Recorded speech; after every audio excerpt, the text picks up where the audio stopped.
Nakita ko lang po itong post na ito ng isang idolo natin sa social media, si Sir Jerry Kakanindin. Pwede natin puntahan at i-follow ang kanyang account.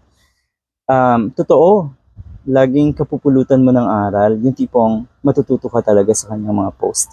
So dito, iisipin mo na, oo nga, napakaswerte pa rin ni Atty. Leni Robredo. Despite the loss, tingnan nyo naman, nakikita nating lahat kung ano ang nangyayari sa kanyang buhay. Puro positibo. Dahil sa lahat ng kanyang ginagawa, wala naman kasi siyang intensyon na masama. Kabaliktaran ang nangyayari, syempre, dito kay Digong. Okay, yung kanyang huling eksena, yung pagbabanta sa... So yung kanyang pagbabanta na yon, ang sinasabi kasi ng Kongreso, ini-insinuate o nag-i-insinuate daw ng harm ito si Duterte. Sa tingin ko, direkta yung kanyang pagbabanta na yon, pinangalanan kung sino yung gusto niyang patayin.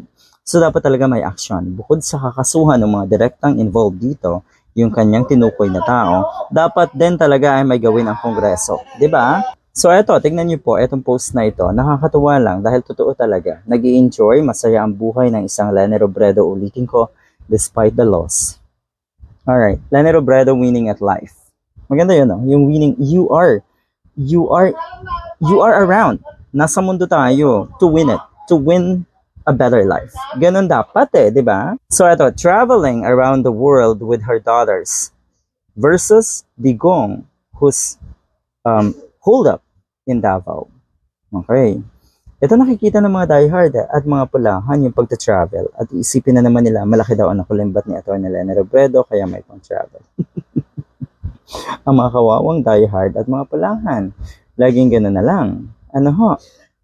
Alright, traveled. Okay, hold up in Davao. Traveled once to communist China aided by a cane. Appeared recently to dish out death threats via a media outfit owned by an FBI fugitive while looking like that. Okay, so yung video daw na yon ng SMNI ay dinilit na. At yun nga, na-save naman yun ng mga netizens. Pero matindi talaga itong SMNI. Ano ho? So you see, totoo na sila. Nakikita mo kung gaano kademonyo itong mga ito.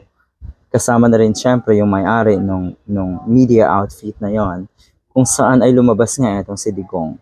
At hindi man lang tinignan kung ano yung posibleng mabitawang salita nga natin sa Digong. At yan po ay tinotolerate ng MTRCB, wala pong ginagawa.